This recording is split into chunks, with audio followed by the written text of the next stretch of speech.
Hello everybody, welcome back to another Big Chungus Reviews. Today we will be reviewing the Communist Manifesto by Karl Marx and Friedrich Engels. So this book has been pretty controversial throughout the past 150 years. The book was written by Karl Marx, a well-known communist, about the bourgeoisie, the wealthy people in society. Karl Marx spends most of the book talking about how the bourgeoisie attempt to suppress the proletarians, or the working class, and how they are essentially what I like to call wages, or wage slaves, to the wealthy, making them richer as they become poor. So I listened to the audiobook of the Communist Manifesto while playing FIFA because I am living in the 21st century and I have to do multiple things at once, but I was really listening to it, and let me say, 21. some of the ideas suggested are not that bad. Karl Marx suggests that child labor should be abolished and there should be free public school, which I am for. That is good. However, in a 2020s lens, some things don't quite match Western society, such as the abolition of private property. So, the way I like to describe it is, say you're in Minecraft and you build a house. That is your house. If you build it on a server, people can see it, but they shouldn't be allowed to grief it. However, if there's no private property, then anybody can grief it and anybody can tear it down. Karl Marx and Friedrich Engels make the argument that society as a whole won't become savages, that we are inherently good.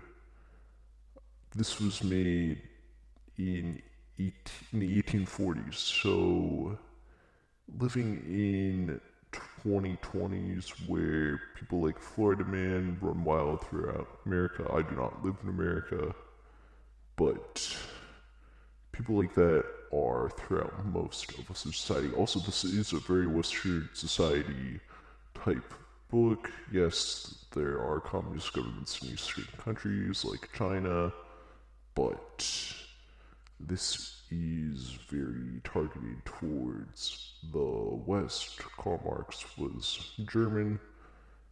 Yeah. I don't know what I'm saying. I'm Big Chungus. Why am I talking about the Communist Manifesto? Oh my gosh. Anyway, going back to the contents of the book, I think the part where he says no private property, that is what really turns people off. I think in today's Western society, there is a big wage war. And what I mean by that is the wages, the people that are working paycheck to paycheck in Western countries, they aren't making as much as they used to. In the United States, I believe the minimum wage is still $7.25. It should have been raised a long time ago, and even though most places are starting people at like 15 now, even though the minimum wage in some places, to my knowledge, is still 7.25 or 7 something in American currency. The it still isn't enough. They need to raise the minimum wage now because of inflation, and it's bad. It's bad. Even where I live, it's kind of the same thing. Most of Western society, the people who live wage to wage, they aren't necessarily meeting the fruits of their labor. Now, why are people gaining money? To gain property, or to gain material wealth, or so they can live and get health insurance or something.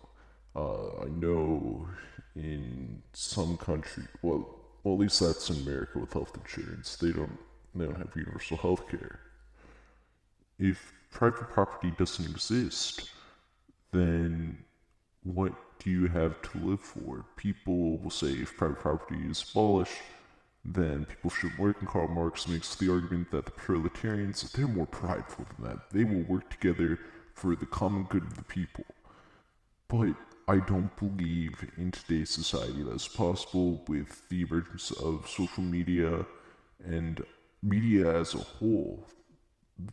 Screens did not exist in the 1840s.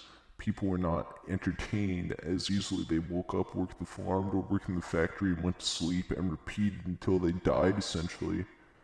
But now we have things like TikTok and Instagram, which serve as a distraction, something to ease the Ouija's mind in between shifts.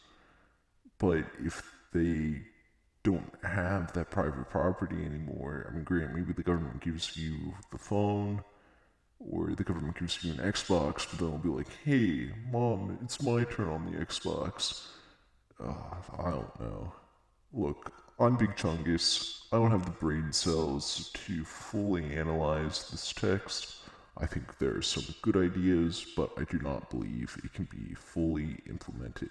I think Karl Marx is on the right track. Oh, he also spends the final part of the Manifesto talking about which socialist societies or which socialist groups are good. Essentially, he disses them. Which ones are good and bad. He disses them, which is really weird.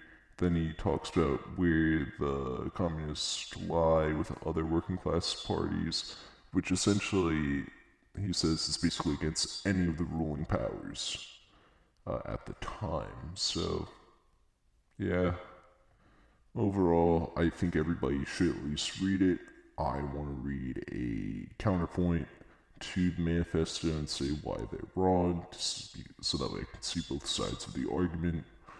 And I will probably check out Das Kapital. I don't know if I will give a review on it, but we will see. Anyway, this is Big Chungus Reviews, signing out, comrades.